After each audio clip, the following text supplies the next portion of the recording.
Welcome to Cartoon Net Bank.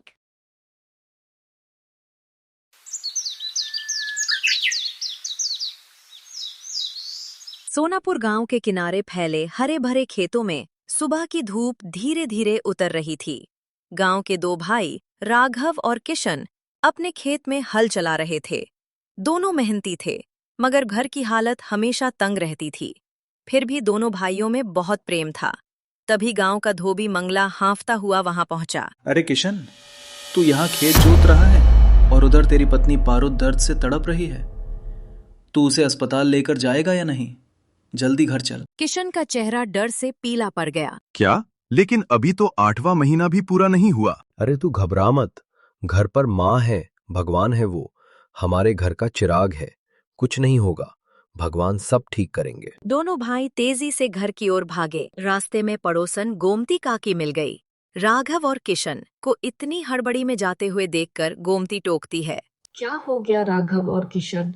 बेटा बेटा, तुम दोनों इतनी तेजी में कहाँ जा रहे हो? काकी, पारो को दर्द शुरू हो गया है। अस्पताल मत ले जाना, आजकल डॉक्टर बिना बात पेट चीर देते हैं। घर में ही सब हो जाएगा। तीनों जल्दी जल्दी घर पहुंचे। घर के भीतर अफरा तफरी मची थी। गांव की औरतें कमरे में इकट्ठा थीं। राघव की पत्नी सावित्री रसोई में गर्म पानी तैयार कर रही थी। तभी राघव की मौसी कमला ने उसे रोक दिया। तू रहने दे सावित्री, किसी और के हाथों पानी अंदर भिजवा दे। अगर शुभ काम में बांझन का हाथ लग गया होता तो हुआ काम भी बिगड़ ना जाए। मैं तो विधवा हूँ, मैं जाती हूँ क्या किसी सुहाग के काम में? अब तेरा बच्चा तो है नहीं, पता चला तेरे ग्रह गोचर के चक्कर में जो किसी और को होने वाला बच्चा कहीं नुकसान ना हो जाए। नहीं नहीं, ऐसा मत कहिए मौसी जी। भाभी आप रहने दो।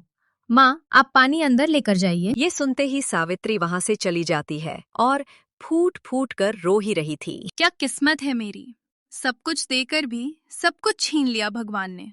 मुझसे अच्छा पति दिया, अच्छे ससुराल वाले दिए, पर माँ बनने का सुख छीन लिया।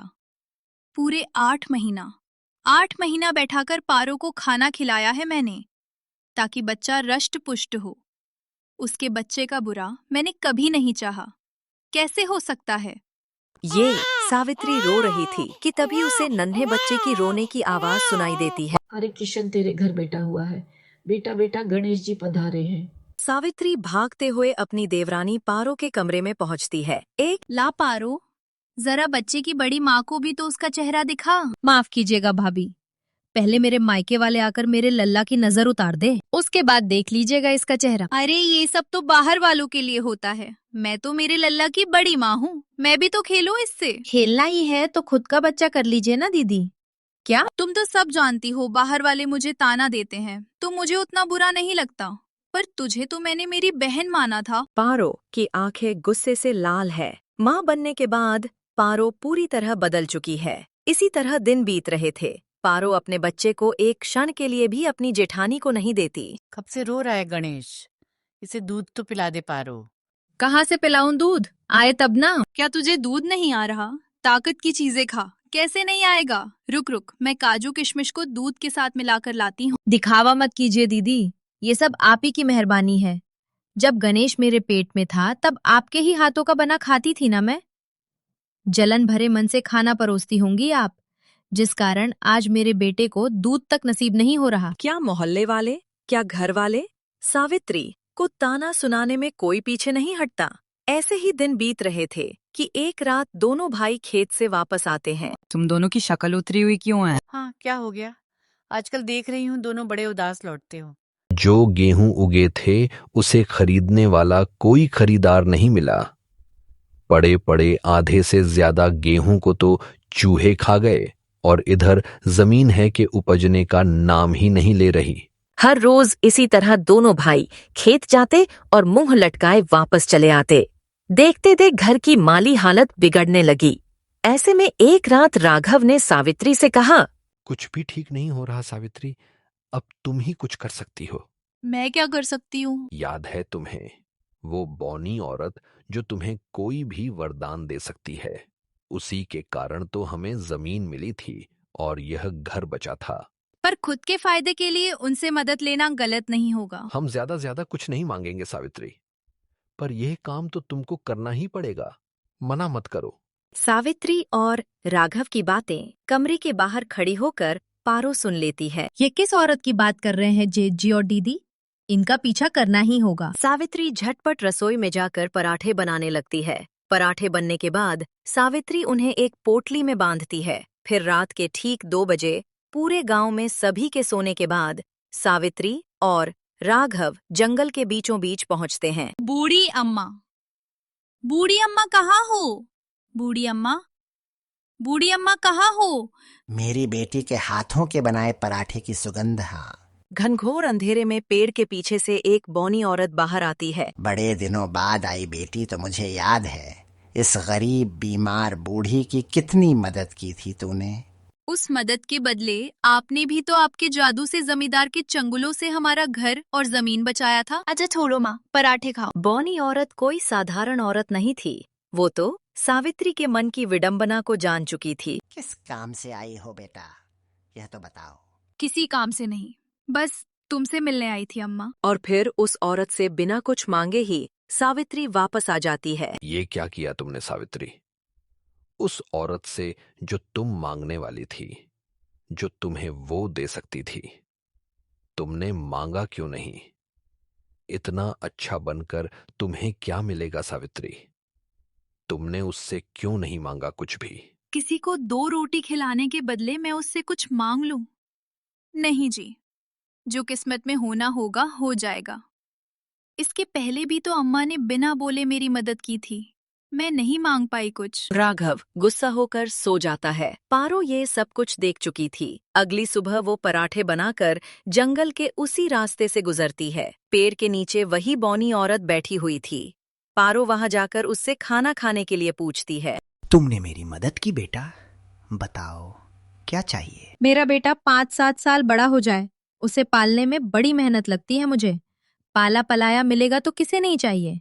बहुत पैसे हो जाए मेरे घर पर, गहने जवाहरात सब आ जाए, बड़ा सा मकान और शानो शौकत हो, और मेरी बड़ा जेठानी की नजर भी मेरे ऐशो आराम वाली जिंदगी पर न पड़े। तुम्हारे इंतजार में सभी बैठे हैं, जाओ बेटा। पारो खुशी खुशी वापस अपने घर लौटती है। उसका छोटा सा घर एक बड़े से मकान में बदल चुका था। राम प्यारी गहनों से लदी अपने पोते को आवाज दे रही थी। क्या?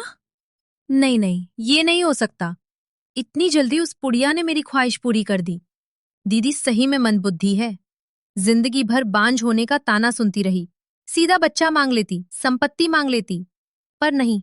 खैर, मुझे क्या। खुशी खुशी पारो जैसे ही अपने घर के दरवाजे पर पहुंचती है, उसका पति उसे दुत्कार देता है। अरे अरे, कहाँ आ रही हो? कौन हो तुम? हैं? मांगने वाली होगी बेटा, कपड़े नहीं देख रहा इसके, हाथ में पोटली, ऐसी शक्ल, और ये बहू कहाँ रह गई? वो होती तो इसे बताती। मैं ही तो हूँ माझी पारो। तभी एक 7 साल का बच्चा। अरे मेरा लाल, इतना बड़ा हो गया तू? कौन है आप आंटी? मुझे तो यह बच्चा चोर लगती है माँ। चलो हम लोग अंदर चलते हैं, चलो। हाँ दादी चलो। पारो का लालच उसी पर भारी पड़ जाता है। उसके खुद के घर वाले दौलत के रब में उसे भूल चुके थे। जिस बच्चे ने बड़े होते हुए अपनी माँ को देखा ही नहीं, वो उसे पहचानता कैसे? यहाँ वहाँ भटकती पारो अपने खेत पर पहुँचती है, जहाँ उसके जेठ और जेठानी हल जोत रहे थे। पारो अपनी जेठानी को सब कुछ बता देती है और उसके पैरों पर गिर जाती है। मुझे मेरा बच्चा, मेरा पति चाहिए दीदी। वो बूढ़ी न जाने कहाँ चली गई, मुझे बचा लीजिए। तुम्हें मेरा पीछा नहीं करना चाहिए था। खैर चलो, मैं ले चलती हूँ तुम्हें। पारो और सावित्री फिर से वहीं पर जाते हैं। सावित्री की पुकार सुनकर अपने हाथों में सोने का कलश लेकर बौनी औरत बाहर आती है। इसे बचाने आई है तू सावित्री, ये तो तेरा ही अमंगल करना चाहती थी। मुझे फर्क नहीं पड़ता बूढ़ी अम्मा, तुम बस सब ठीक कर दो। इसे इसका पति, बच्चा, घर सब लौटा दो। ठीक है। सभी को सब कुछ याद आ जाएगा, पर गणेश को फिर से उसी अवस्था में पहुंचाने के लिए मुझे उसे तुम्हारे गर्भ में डालना होगा सावित्री। इस बार तुम उसे जन्म दोगी, ऐसे ही उसकी याददाश्त वापस आ सकती है, वरना वो किसी को नहीं पहचानेगा। मुझे चलेगा, बस मेरा बेटा वापस से वैसा ही हो जाए। ये सोने की मटकी तुम्हारे लिए है सावित्री। नहीं अम्मा, ये सब नहीं चाहिए मुझे। किसी और के बच्चे को छीन कर मुझे अपनी कोख नहीं खोलनी। और पैसे का तो मुझे लालच कभी था ही नहीं। मुझे पता था तू यही कहेगी। सब कुछ पहले की तरह हो जाएगा। आज से तेरी कोख खुलती है। तू जिस जमीन पर पैर रखेगी वहां मंगल ही मंगल होगा। बौनी औरत के आशीर्वाद से सावित्री की कोख खुल जाती है। उसके ससुराल में समृद्धि आ जाती है। अपनी जेठानी की इतनी बड़ी कुर्बानी देखकर पारो को अपने किए पर बहुत पछतावा होता है। उस दिन के बाद से वो कभी भी अपनी जेठानी को भला बुरा नहीं कहती, उसे बड़ी बहन की तरह इज्जत देती है। अगर आपको हमारा वीडियो अच्छा लगा हो तो कृपया लाइक, शेयर और सब्सक्राइब जरूर करें। धन्यवाद देखने के लिए। Thanks for watching.